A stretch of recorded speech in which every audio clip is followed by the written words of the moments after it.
Muy buenas tardes a todos los hermanos que se conectan en esta hora. Agradecidos al Señor por esta instancia. Todavía queda pandemia. Habrá muchos meses más para estar en esta manera virtual. Vamos a considerar el verso 7 entonces. Estamos en el último párrafo del capítulo 1, verso 7 hasta el 11. Dice la palabra allí, la palabra del Señor. Pablo está hablando a los filipenses y dice: como me es justo sentir esto de todos vosotros, por cuanto os tengo en el corazón y en mis prisiones, y en la defensa y confirmación del Evangelio, todos vosotros sois participantes conmigo de la gracia. Porque Dios me es testigo de cómo os amo a todos vosotros con el entrañable amor de Jesucristo. Y esto pido en oración, que vuestro amor abunde aún más y más en ciencia y en todo conocimiento,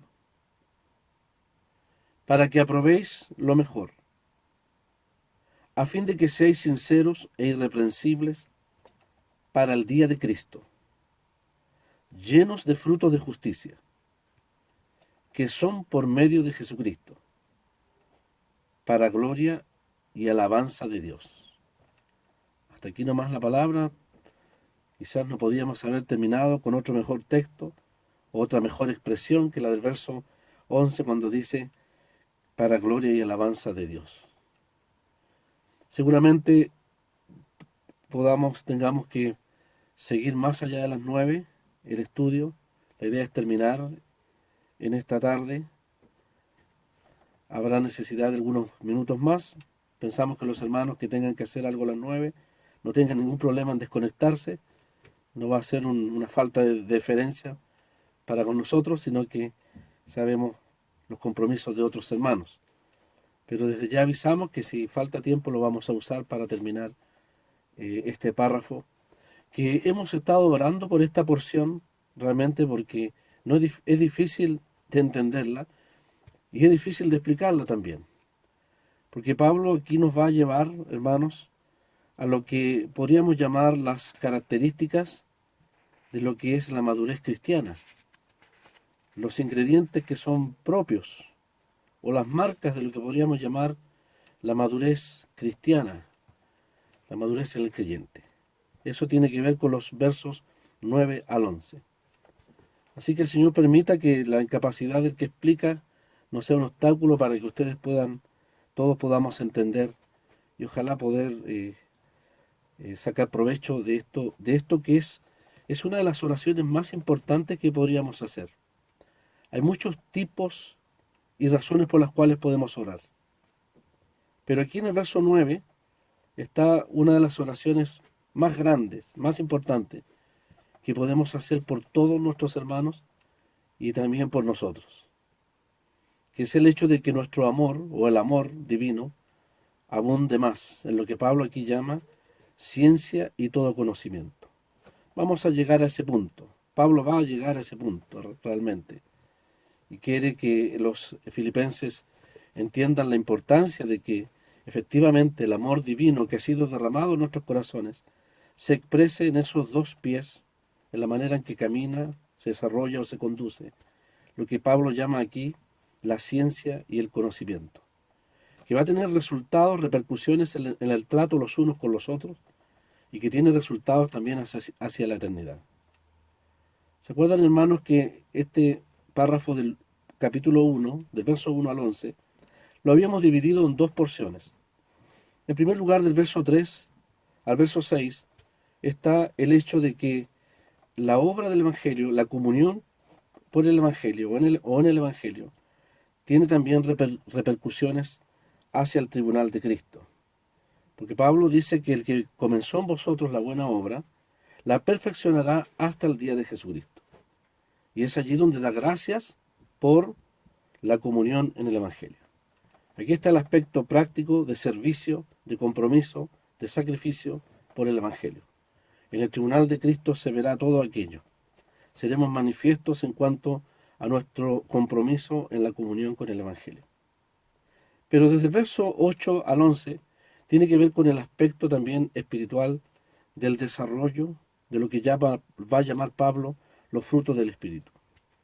Uno es el aspecto activo del servicio, la comunión en el Evangelio, y otro es el aspecto de la transformación moral, espiritual, de nuestro carácter, reflejando la persona, las cualidades espirituales, morales y espirituales del Señor. Eso también va a ser grandemente evaluado en la presencia del Señor. Ambas porciones, del verso 3 al verso 6 y la del verso 7 al verso 11, terminan con una alusión directa e explícita de el día de Jesucristo. La primera porción, hasta el verso 6, habla del día de Jesucristo. Y la última porción habla, en el verso 10, del día de Cristo. Entonces, desde ya habíamos anticipado un doble aspecto de lo que será la revisión de nuestras vidas, nuestro servicio, nuestro crecimiento en el día del tribunal de Cristo, donde seremos hechos manifiestos delante de Dios. Vamos a ir entonces al verso 7, el apóstol está pensando todavía, está lleno de gratitud, dice, me es justo sentir esto de todos vosotros. ¿Qué es esto? Podemos preguntar. Bueno, Pablo se siente agradecido en el verso 3 por el recuerdo de lo que ha sido la obra de Dios entre los filipenses. En el verso 4, Pablo está gozoso también, con mucho gozo. Todavía pareciera mantenerse el gozo con que comenzó la obra en Filipos, ese gozo indescriptible que les permitió cantar en medio del dolor allí en Filipos. Y además se siente absolutamente persuadido, esa es la palabra convencido, persuadido, estando persuadido de esto, dice en el verso 6, porque Pablo tiene la absoluta seguridad de que esa obra que Dios comenzó tantos años atrás, Él la perfeccionará, la llevará a su plenitud, mostrará los reales resultados, las reales consecuencias, las benditas consecuencias de esa obra de Dios en el corazón de los filipenses, ya sea el aspecto práctico de la comunión o ya sea la obra de salvación que se gestó el día que ellos se convirtieron. Ambos aspectos el Señor lo llevará a full, esa es la palabra que usamos, a plenitud, lo llenará, lo rellenará realmente en resultados maravillosos que sabemos que serán definitivamente para la gloria de Dios. Por eso puede decirme justo sentir esto de todos vosotros. Y en el verso 7 entonces menciona 4 cosas que están cerca de él, en cuanto a los filipenses. En primer lugar dice, porque os tengo en el corazón, os tengo en mis prisiones. Dice, y en la defensa y confirmación del Evangelio, todos vosotros sois participantes conmigo de la gracia. Entonces tenemos 4 cosas en las cuales están junto al corazón de Pablo. Los tiene en el corazón, los tiene en sus prisiones. Y aquí habla 2 aspectos, dice, en la defensa y en la confirmación del Evangelio. Dice, todos vosotros sois conmigo participantes conmigo de la gracia. Entonces no dudamos, hermanos, que en cuanto al corazón de Pablo tiene a los filipenses, tiene un amplio espacio en el corazón de amor, de cariño, de gratitud al Señor también por ello. Hay un amor recíproco. Esta es una carta de confianza, de mucha sinceridad. Ustedes fueron testigos que en el capítulo 4 ese siervo de Dios expresó cosas que no se dicen fácilmente. Son cosas muy profundas respecto a la dependencia con el Señor. Pero con los amigos, con aquellos que están tan cercanos a ellos, sí que el Pablo se abre mucho más en cuanto a aquellas cosas personales. Les ama en el Señor, los tiene en su corazón. Son sus amados porque les costó dolor verles nacer en Cristo.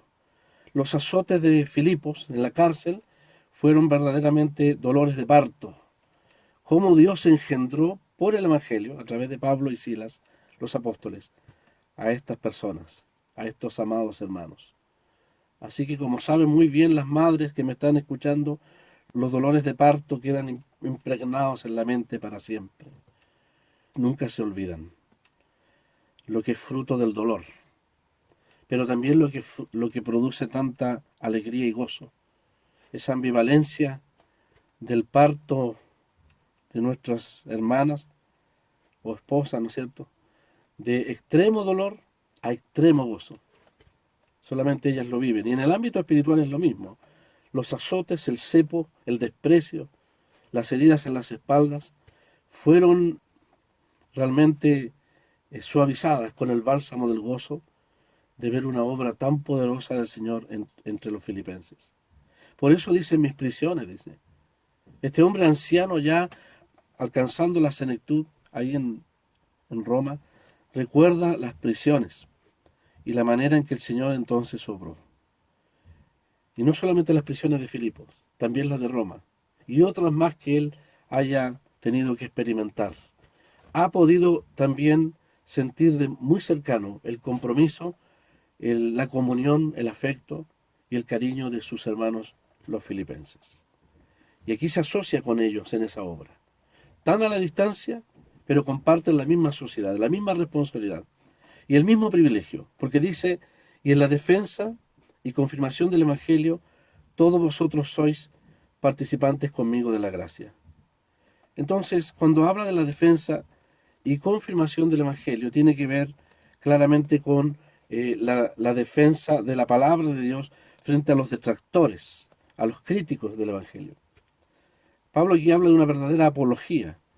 De hecho, Pedro nos enseña a presentar defensa, ahí en su primera carta, capítulo 3, con mansedumbre, ante todo aquel, dice, que os demande razón de la fe que hay en vosotros. Así que el cristiano, en cierto modo, es un apologista, es uno que defiende la más grande de todas las causas, que es la causa del Señor. Y cuando Pablo dice la confirmación, usa una palabra que simplemente significa la consolidación, el establecimiento, el asegurar, el solidificar la fe del Evangelio. No solamente el hecho de que por la fe somos salvos, sino que la doctrina del Evangelio en general debe ser algo que debe estar arraigado, solidificado firmemente en el ámbito de las convicciones del creyente. Entonces Pablo, cuando se trata de la predicación del Evangelio, menciona dos aspectos de ella.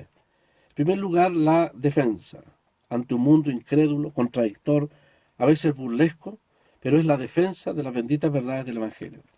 Y creemos que en el ámbito interno hacia la asamblea, hacia los que ya son salvos, también la predicación del Evangelio, tarde o temprano sale consolidando, o como se usa la palabra, también confirmando los corazones, las convicciones o la fe de los que han confiado en Cristo como Salvador personal. Se puede decir, hermanos, también que cuando se defiende el Evangelio, a la vez se confirma en los corazones de los que ya son creyentes, de los que ya han puesto la fe en el bendito mensaje de Dios. Por eso, aunque lamentablemente no estamos reuniéndonos congregacionalmente, aún así, en estos medios virtuales, es muy importante, como antes lo hacíamos, apoyar las reuniones de la predicación del Evangelio. Porque por un lado se defiende, se predica, se apologiza, se defiende la verdad del Evangelio ante el inconverso, para que se convierta. Pero a la vez, mientras el predicador, por sencillo que sea, y ojalá, hermanos, cada día la predicación sea más concisa y precisa, más sencilla, menos expositiva, menos enseñanza. Con el tiempo, a través de nuestros propios errores, hemos tenido que aprender eso. Ojalá cada día se presente con más sencillez, poniéndose en el lugar del inconverso, que es absolutamente ignorante, aún del contexto de la Biblia, aún del lenguaje bíblico, y que solamente necesita la sencillez del mensaje del amor de Cristo, de la obra de la cruz, el mensaje de la cruz. Es importante apoyar las reuniones del Evangelio, porque por un lado, hemos dicho, se defiende ante el inconverso, y por otro lado, los corazones nuestros se consolidan, se reafirman en cuanto a esas benditas verdades.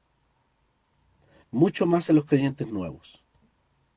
Es extraño que los creyentes nuevos deben partir con un compromiso, por un permanente apoyo, inclusive presencial, a las verdades del Evangelio.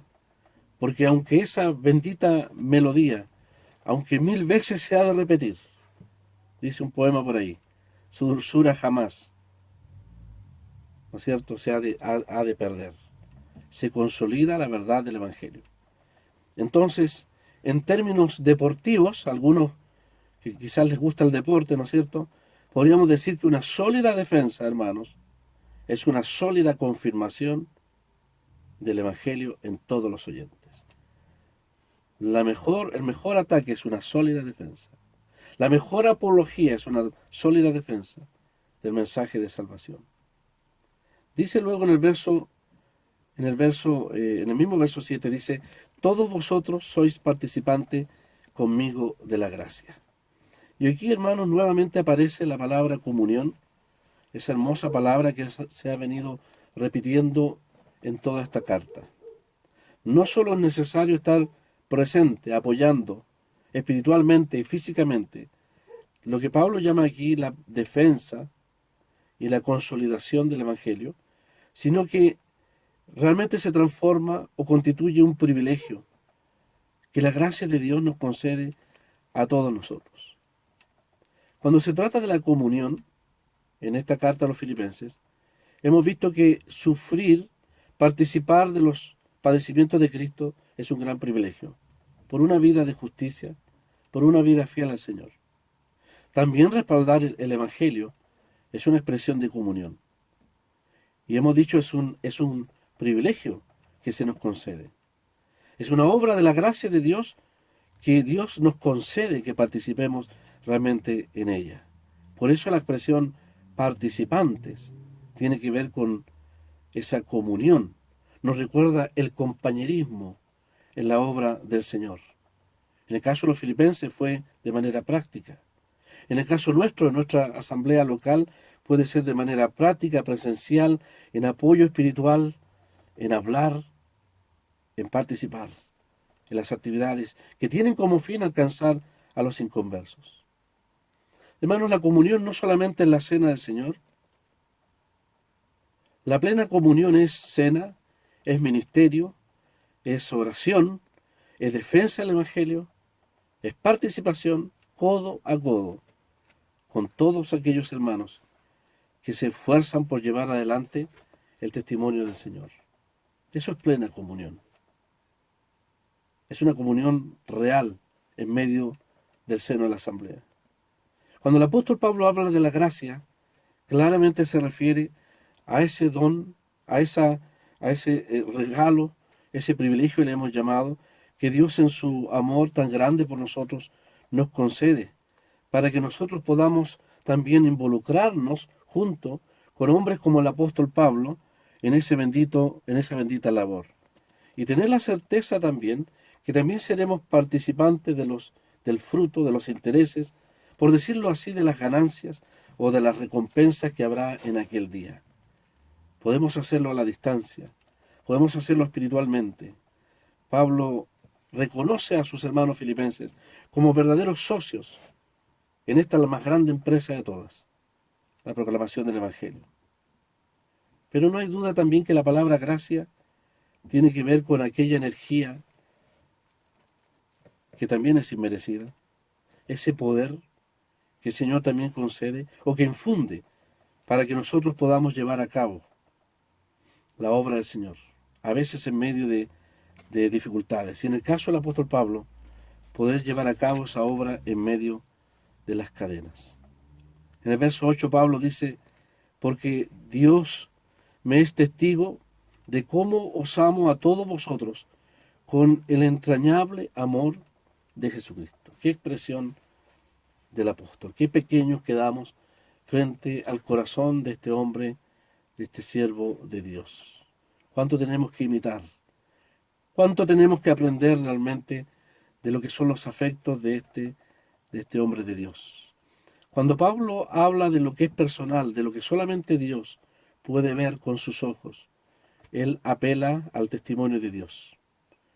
Cuando se trata de algo que ocurra en el corazón de él, solo Dios puede dar fe de la verdad que Pablo está diciendo aquí. Por eso dice: hermano, Dios me es testigo. Llama a Dios por testigo. Dios puede avalar realmente la realidad del amor que el apóstol Pablo dice expresar aquí hacia sus amados filipenses. de cómo os amo, dice. Y aquí no dice con mi amor, con mi afecto o con mis sentimientos. No, no, dice con el entrañable amor de Jesucristo. Este verso 8 es impresionante, porque demuestra tal grado de comunión del apóstol, que parece él ser un instrumento, un medio, un canal, por el cual el amor de Jesucristo, la cabeza en los cielos, la cabeza del cuerpo en los cielos, la cabeza glorificada, expresa su amor a través del apóstol hacia sus amados hermanos. Es que si se trata de amor natural, de amor que nazca de una fuente tan engañosa como nuestro corazón, mejor no expresar nada. Aquí Pablo quiere ser un verdadero medio por el cual el amor del Señor y otras virtudes y otras cualidades realmente se expresen.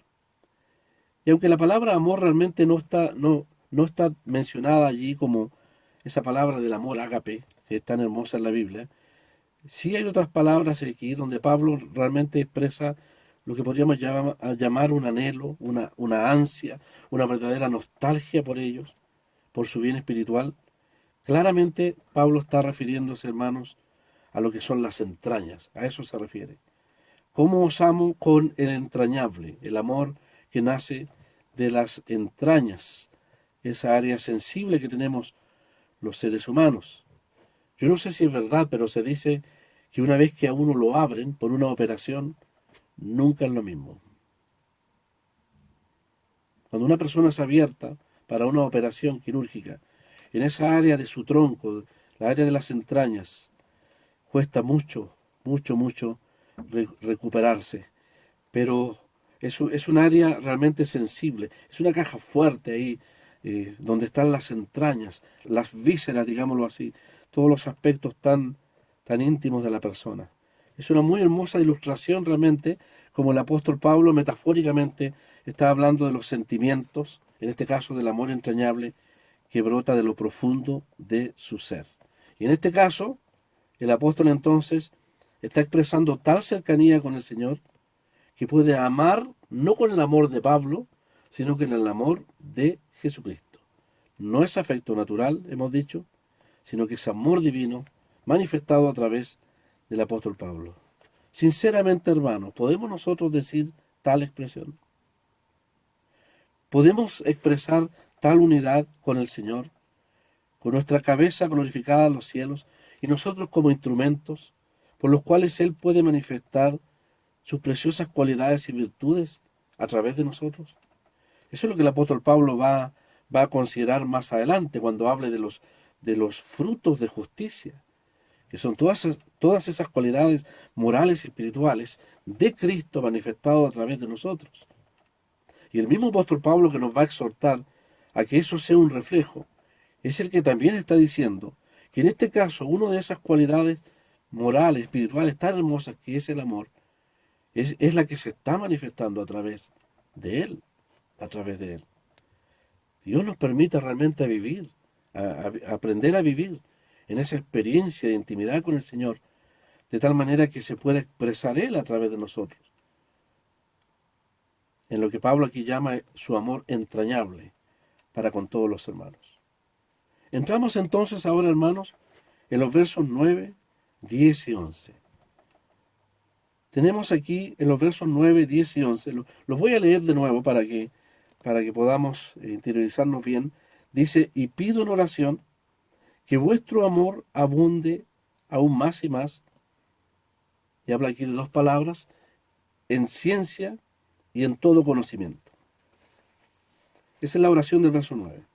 El propósito, verso 10, es decir, el propósito actual, para que aprobéis lo mejor. A fin de que, y aquí sugiero, hermano, que pongan entre paréntesis el propósito futuro, Pablo comienza a mirar hacia el futuro, a fin de que seáis sinceros e irreprensibles para el día de Cristo. Ahí está el propósito futuro.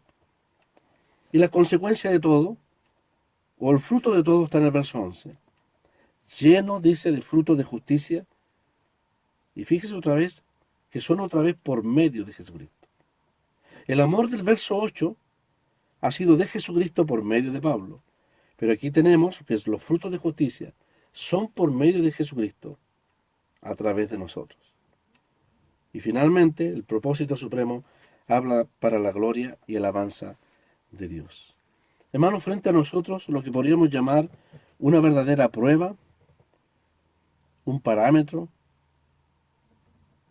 una marca o marcas de lo que llamamos la madurez cristiana.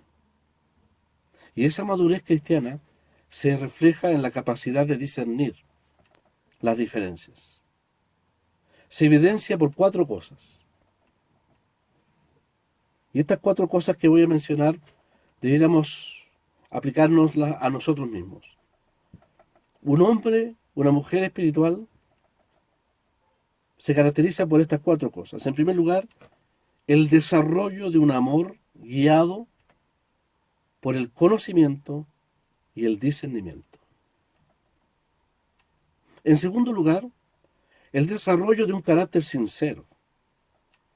Una persona que tiene doble estándar, un carácter sincero,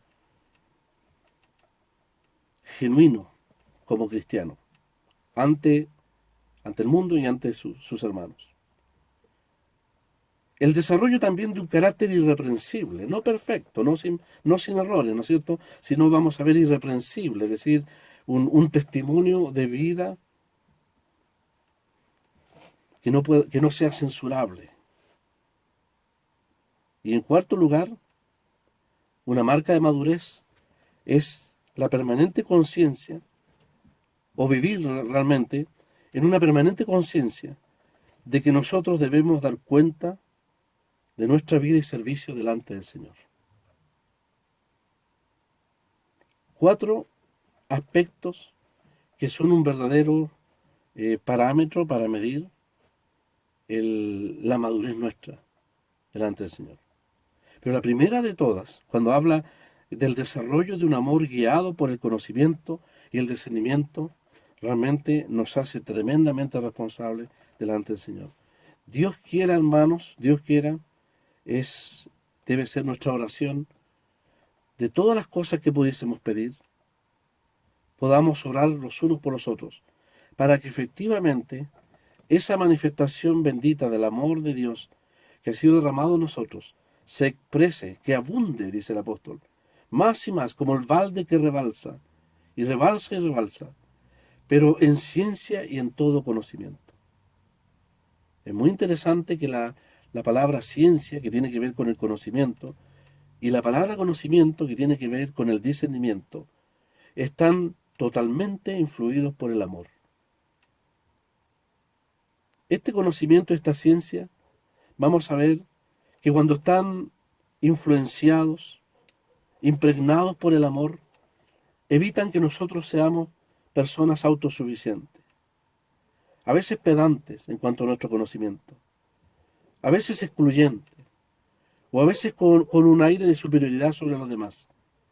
No es el conocimiento o el discernimiento, o la capacitación, o la capacidad que está lejana del verdadero amor. La verdad es que el verdadero crecimiento en el conocimiento y en el discernimiento espiritual de las cosas de Dios hacen a un hombre y a una mujer de Dios también, debieran hacerle más humilde, porque está expresando el verdadero amor. El amor está expresándose, caminando sobre 2 piernas, que son, cuando dice ciencia, es conocimiento, y cuando dice conocimiento, es discernimiento. El amor no es sentimental meramente. El amor realmente es inteligente. Es más que racional. Se funda en la palabra de Dios y se expresa como un fruto bendito del Espíritu a través de nosotros. Todas estas cosas, hermanos, que menciona aquí el apóstol del verso 9 al 11, van a contribuir realmente a una vida de justicia, con todos los frutos que realmente esa vida de justicia puede producir. Por eso el apóstol Pablo aquí le va a llamar fruto de justicia, que es producto de la comunión personal con el Señor, y no de un esfuerzo religioso. El verso 9 al 11 no es tanto el esfuerzo religioso, discúlpeme la palabra que no sé si es la palabra correcta, el esfuerzo personal, porque la religión produce frutos aparentes que son obra del hombre, como los judaizantes del capítulo 3, que se veían muy perfectos, muy consecuentes con la ley, pero era fruto de la naturaleza humana. El fruto del Espíritu, el fruto de la vida engendrada, la nueva vida engendrada en nosotros, produce frutos reales, lo que Gálatas 5 llama el fruto del Espíritu. Pero esos frutos se manifiestan libremente en la medida que nosotros dejemos obrar al Señor en nuestra vida. No es el producto de nuestro esfuerzo, sino que es el producto de nuestra sumisión, de nuestra capacidad de ser dóciles delante del Señor, de nuestra entrega al Señor, de dejar obrar al Señor. Tal como Efesios dice, sed lleno del Espíritu. No dice que nos llenemos nosotros del Espíritu, sino que la expresión significa dejaos llenar del Espíritu. Porque en la medida que yo deje o permita que la carne obre en mí, será imposible que estos frutos de justicia se puedan manifestar plenamente, como un fruto hermoso delante del Señor. La planta que produce fruto, hermanos, cualquiera que sea, en el ámbito de la naturaleza, no hace alarde de aquello, sino que silenciosamente permite que la vida, la savia, que va circulando a través del tallo y las ramas, y en el caso de la vid, los pámpanos, permite que esa vida obre el milagro del fruto, de la flor y del fruto. Finalmente el resultado será una planta, una vid, un árbol lleno de frutos. El árbol no se gloría de los frutos. Pareciera que la misma naturaleza exaltara a Dios, como ofreciendo los frutos a la mirada del Creador. Y espiritualmente es lo mismo en nosotros. Todas nuestras fuentes, todo lo que podamos producir espiritualmente, que es para la gloria de Dios, es finalmente obra de Él, en la medida que nosotros lo permitamos. Está excluida la gloria humana en todos los aspectos en cuanto al crecimiento del cristiano. El fruto del Espíritu produce fruto espiritual.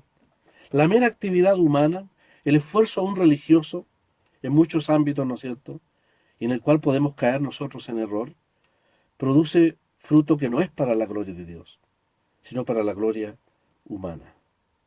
Lo que se hace en esfuerzo personal hace que uno se jacte de ello. Pero el verdadero fruto espiritual, volvemos a repetirlo, es un fruto hermoso, maravilloso, que trae gloria ciertamente para Dios.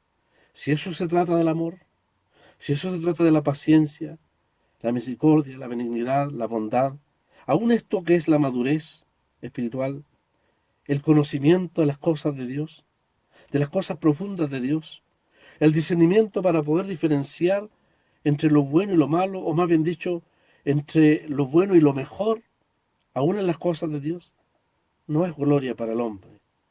Es lo que el Señor nos concede en su gracia, cuando nosotros vamos en búsqueda de aquello que necesitamos, no solamente para servir al Señor, sino también para poder ser medios de ayuda, de bendición para nuestros hermanos.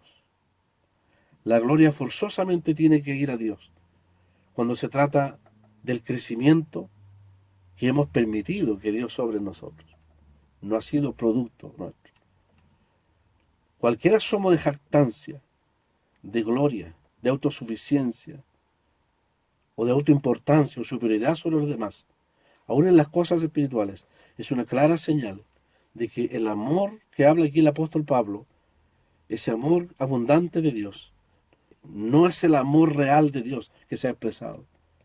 Ha sido el fruto humano que ha logrado metas personales, pero no es una expresión de la obra del Señor. Por eso Pablo dice, esto pido en oración. Pareciera Pablo doblar sus rodillas, como a veces lo ha hecho en algunas cartas, cuando se trata de presentar grandes temas.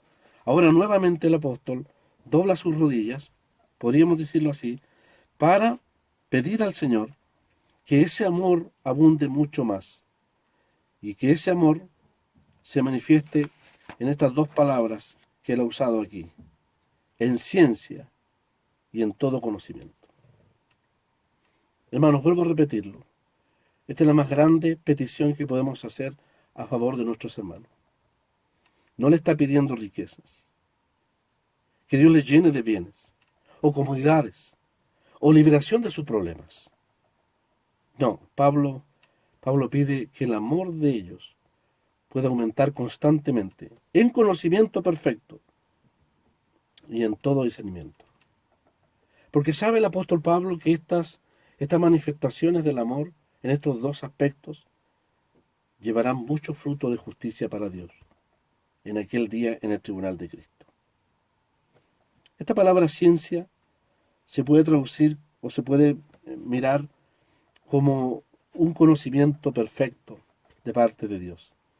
No, hermano, no es el conocimiento de temas teológicos, temas doctrinales, escatológicos. La verdad es que la Biblia está llena de conocimiento. Hay hermanos que llevan más de 50 años estudiando la Biblia. Faltaría un siglo más para poder decir que he agotado la Biblia. No, es inagotable. No, se trata del conocimiento en el ámbito de las cosas espirituales basado en la palabra de Dios, que nos permite enfrentar muchos asuntos que son propios de la vida del servicio, de la relación entre los creyentes y de nuestra relación con el Señor. Ese conocimiento espiritual pleno que el Señor puede otorgar. Y Pablo lo usa mucho en sus cartas.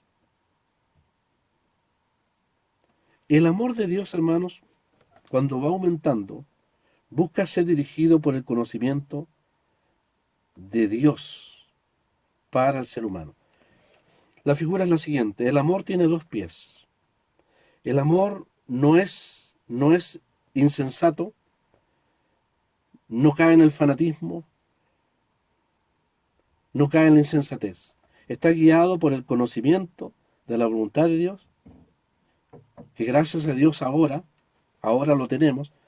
Sugiero, hermanos, que cuando el apóstol Pablo pidió este conocimiento, esta ciencia para los hermanos, es posible que a estas alturas no tenían toda la revelación del Nuevo Testamento. Lo sabemos. Pablo dijo, la ciencia acabará, ¿no es cierto? Ahí en 1 Corintios 13. Y la ciencia es el conocimiento acá, aunque aquí es un conocimiento superior, de la voluntad de Dios. ¿Dónde se refleja la voluntad de Dios? ¿Dónde se plasma la voluntad de Dios? ¿Dónde ha quedado consignada la voluntad de Dios? Sino en la palabra. Ahora nosotros tenemos todas las cartas del Nuevo Testamento, los 27 libros del Nuevo Testamento. Por lo tanto, creemos que la oración de Pablo se ha cumplido. Pero el Nuevo Testamento, las grandes verdades que estudiamos, deben ser también una expresión de amor. La enseñanza de la palabra de Dios debe ser una expresión de amor y de servicio para los hermanos y para el pueblo de Dios. Pero el amor también es guiado por el discernimiento. Hemos dicho que el amor de Dios no es impulsivo, como una mera emoción, sino que es inteligente. Por tanto, busca y se basa en el conocimiento de la palabra de Dios, de la mente de Dios, para que pueda dirigirse correctamente. Es posible que esté siendo muy teórico, pero a veces el amor debe expresarse en términos de sabiduría. Me acuerdo hace mucho tiempo atrás, un hermano de cierto lugar, me decía, hermano, mire, yo tengo una mamá y resulta que yo siempre colaboro con ella, le envío su dinerito para que ella pueda sostenerse, pero resulta que mi madre se está metiendo en cosas extrañas, se empezó a relacionar con cierto hombre y está llevando una vida desordenada y yo la amo, dice, yo la amo y no sé si enviarle más dinero. Y yo le pregunté, bueno, hermano, y me acordé de este pasaje, el amor abunda más y más en ciencia y en conocimiento. ¿Cree usted que sea una expresión de amor enviarle dinero a alguien que sabemos que lo va a gastar en el pecado? El dinero que el Señor le provee a usted y que es santificado para las cosas del Señor. Por mucho que nosotros amemos, no podemos justificar el pecado. Lo que usted tiene que hacer es hablar con su amada madre y decirle, mire mamá, yo no estoy de acuerdo con su conducta que usted está llevando. Lo que el Señor a mí me provee es muy importante. Yo no tengo ningún problema en ayudarla, a sustentarla, pero usted debe cambiar su forma de vida. Yo no la voy a dejar de ayudar, pero si yo no veo respuesta, yo voy a ir disminuyendo mi contribución en cuanto a los asuntos de su sustento. El amor está guiado por el conocimiento y el discernimiento. Ojalá que ese asunto de ese hermano se haya solucionado. Creo que sí. Que su madre haya reaccionado, que no puede usar los bienes de sus hijos, ni menos de un cristiano, para darse una vida de licencia, usando lo que el Señor provee para nosotros. No sé si es un ejemplo que ha servido para expresar que el amor quisiera hacer muchas cosas, pero está guiado en el ámbito del discernimiento de lo que es mejor y del conocimiento también de la palabra del Señor. Esa palabra ciencia es muy importante, es conocimiento pleno. Y gracias a Dios, hermanos, tenemos la palabra de Dios, donde podemos comprender y entender y buscar la mente de Dios en todos los asuntos personales y también congregacionales. Pero no olvide, por mucho que usted conozca la palabra o avance en el conocimiento de ella, si su actuación, su vida no refleja ese amor, no es la respuesta a la oración de Pablo. Porque el verdadero amor se basa, se guía en el conocimiento y se expresa en esta relación de amor hacia sus hermanos. Este conocimiento, hermanos, cuando Pablo habla aquí de ciencia, que también se traduce como conocimiento, no se adquiere por el estudio, simplemente, sino al aplicar diariamente las verdades que hemos aprendido de la palabra de Dios.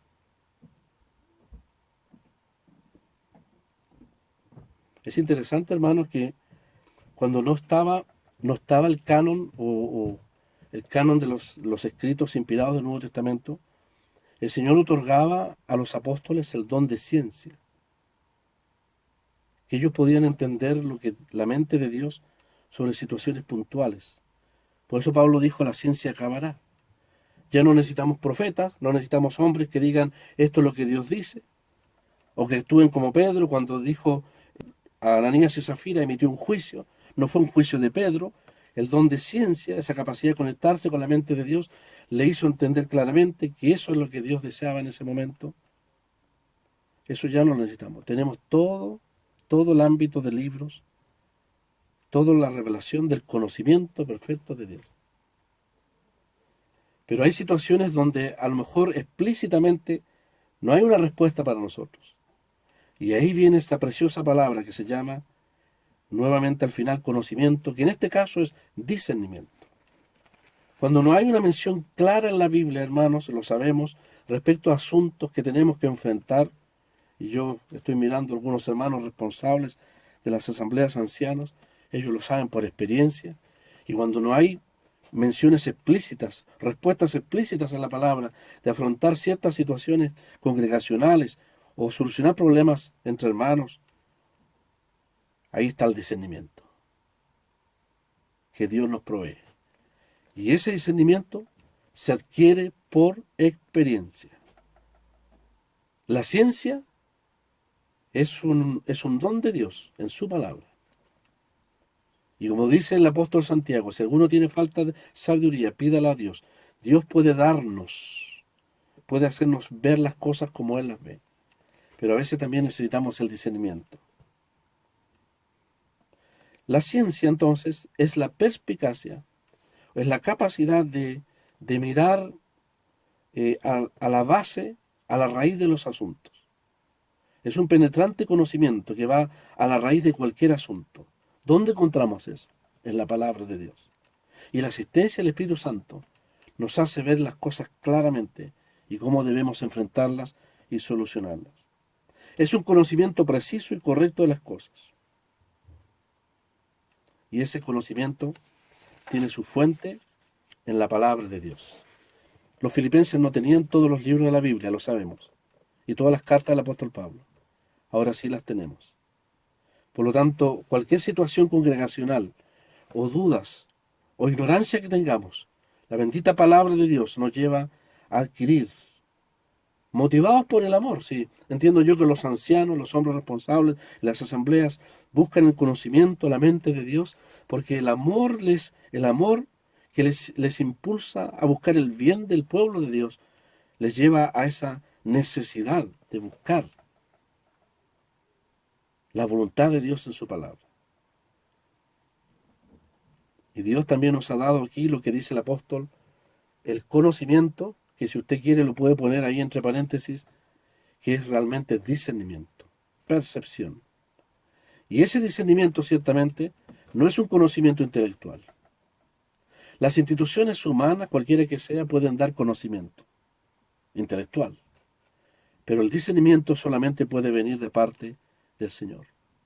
El ser sensible para entender o discriminar o separar las cosas, aún en el ámbito de lo espiritual, solamente viene por experiencia en la comunión con el Señor y con su palabra, en las mejores decisiones. El apóstol, el escritor a los hebreos, habla de que los hebreos son verdaderos niños, que tienen que tomar leche, que no tienen los sentidos espirituales, dice, para discernir, separar entre el bien y el mal. Un niño no sabe separar la diferencia entre un animal de 4 patas. Para él el zorro, el coyote, el venado, es un perrito, ¿no es cierto? Los niños dicen, es un guau. Pero con el tiempo nosotros diferenciamos que es un perro de un coyote y un coyote de un zorro. Ese sentimiento espiritual lo da solo el Señor, en la medida que nosotros, en experiencia, por la experiencia misma de obediencia y de poner en práctica la palabra de Dios, nos va dando la capacidad de discernir. Quizás por eso, hermanos, uno de los requisitos de aquellos que habrán de guiar el pueblo de Dios es la necesidad de lo que habla aquí la palabra de ancianos, obispos, etcétera. Hombres que tengan experiencia con el Señor y experiencia de vida, y que por la palabra puedan discernir no solamente lo malo de lo bueno, porque el amor no juzga entre solamente lo bueno y lo malo. Esa es la diferencia. Cuando el amor impregna esto del conocimiento y del discernimiento, no somos críticos, fríos e insensibles críticos, que separan entre lo bueno y lo malo solamente. No, a veces entre lo bueno y lo mejor. Examinarlo todo, dice el Señor ahí en Filipenses. No dice juzgarlo todo, examinarlo todo y retener lo bueno. Un hombre o una mujer espiritual examina, discierne, retiene lo bueno y se guarda del juicio. Lo deja al Señor. El verso 10 entonces dice, para que aprobéis lo mejor, a fin de que seáis sinceros e irreprensibles para el día de Cristo. Entonces el conocimiento y el discernimiento nos permite, hermanos, ir enfrentando decisiones morales, éticas, espirituales, y siempre motivados por el amor. Y eso nos permite ir separando las cosas, aprobando o probando para aprobar, dice, lo mejor. Eso es lo que el apóstol quiere.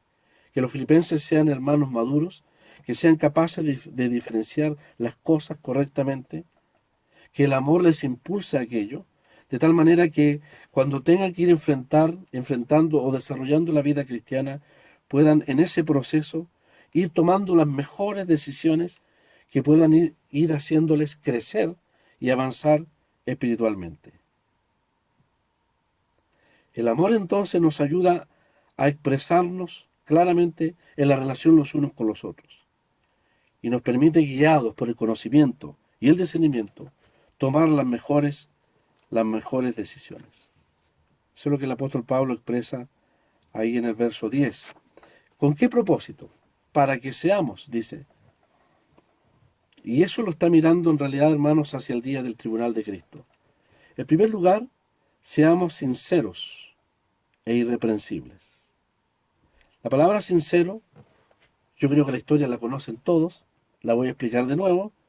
Ustedes saben que los antiguos fabricantes de porcelana por lo menos los que trabajaban la porcelana fina y que siempre es costosa, en vista de que eran frágiles medios o instrumentos que se ponían al horno, había el peligro de que se rasgaran, que se rasgaran. Entonces los más deshonestos lo que hacían simplemente, tenían un compuesto especial, una especie de cera, de color especial, para cubrir las piezas de porcelana que estuviesen rasgadas.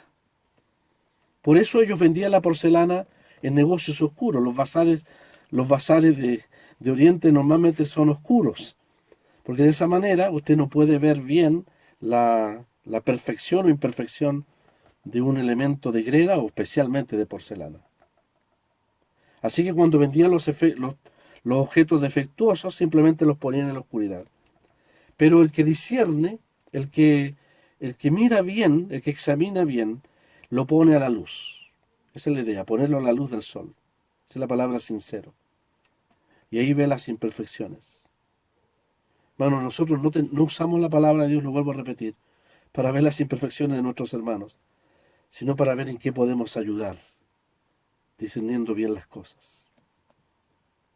Así Pablo pide, en otras palabras, que ellos no tengan una apariencia solamente, sino que realmente ellos sean la expresión de la obra de Dios.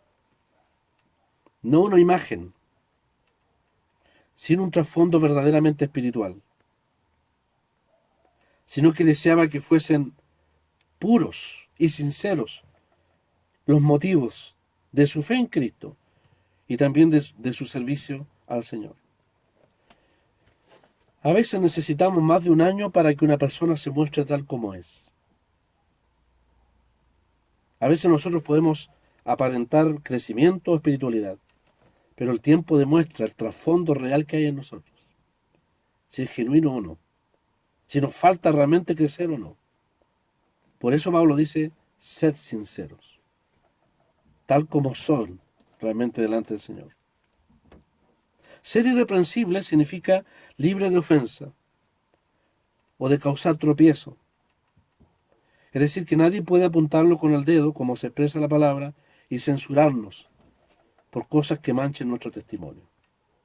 Entonces, hermanos, en el día de Cristo y en el día del Señor, estos hermanos, conducidos por el amor, en estos dos pies que son el discernimiento y el conocimiento, podrán presentarse delante del Señor irreprensibles y sinceros, y como dice aquí la palabra, llenos de fruto de justicia.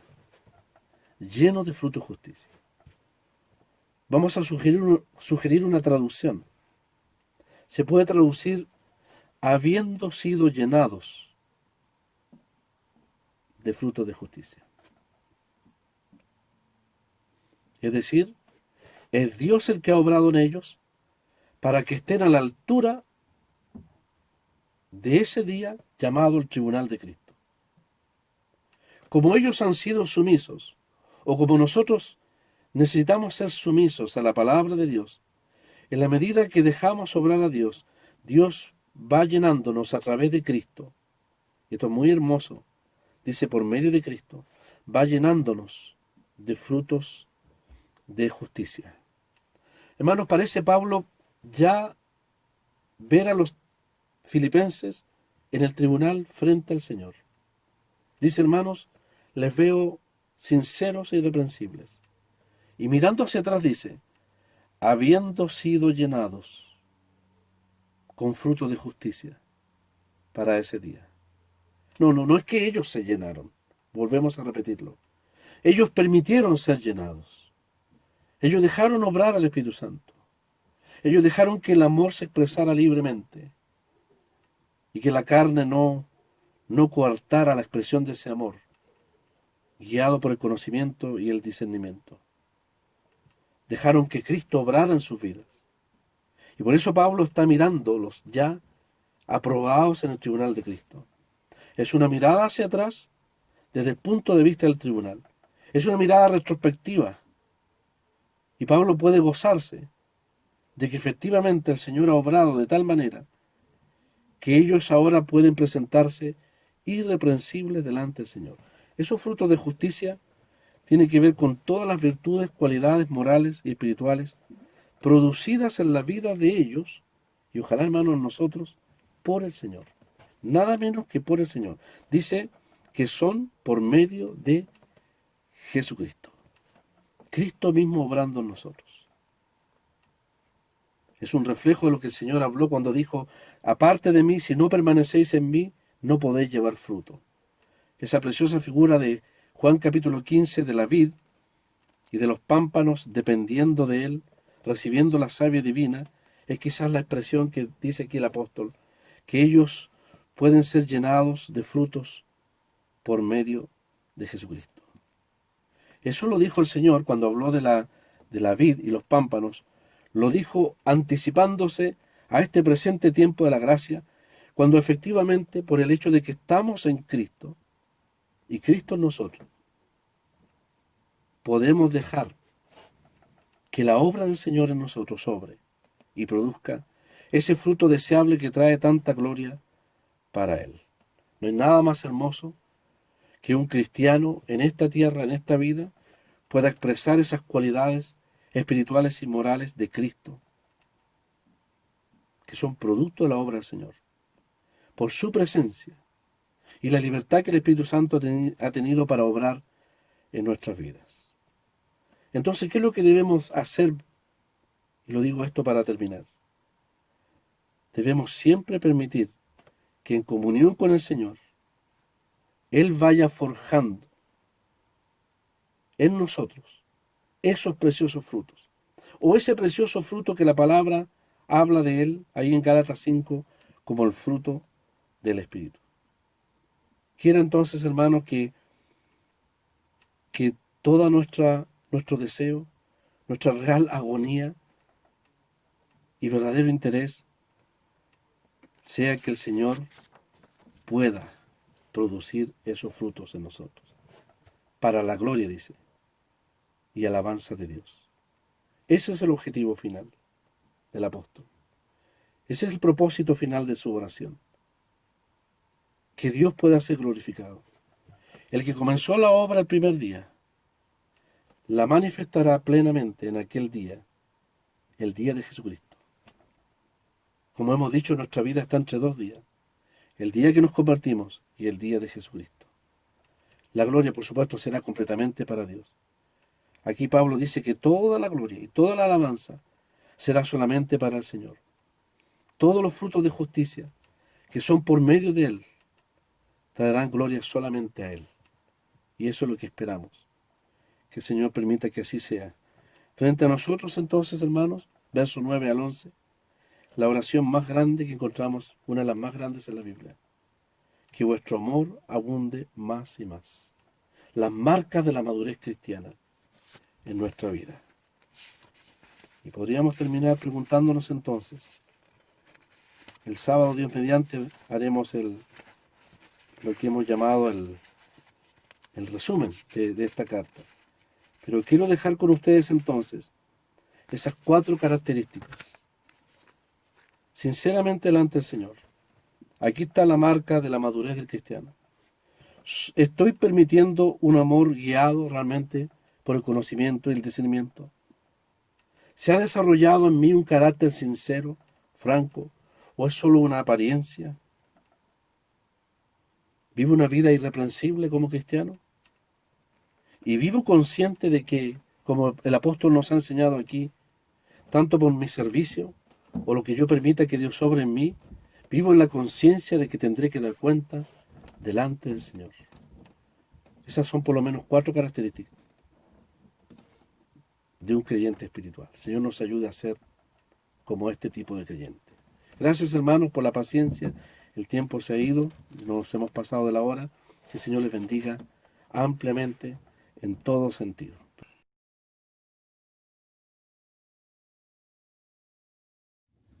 La noche termina y el día amanece, el alba brilla y la luz aparece.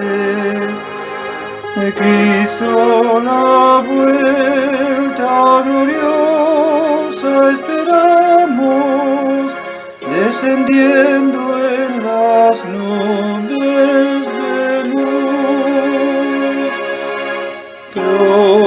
Pronto viene Jesús, rodeado de gloria y de luz. Aleluya, Cristo vuelve, aleluya, amén. Aleluya, amén. Con gozo su rostro divino veremos, y luego a su imagen cambiados seremos. Con cuerpo glorioso veloz subiremos a verle en las nubes de luz.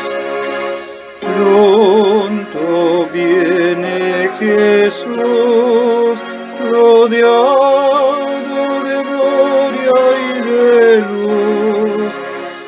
Aleluya, Cristo vuelve, aleluya, amén. Aleluya, amén. Su magnificencia y gloria veremos, el mundo, el pecado, hermanos, dejemos. Así con gran gozo le recibiremos, cuando Cristo nos viene a llevar. Pronto viene Jesús, rodeado de gloria y de luz. Aleluya, Cristo vuelve, aleluya, amén.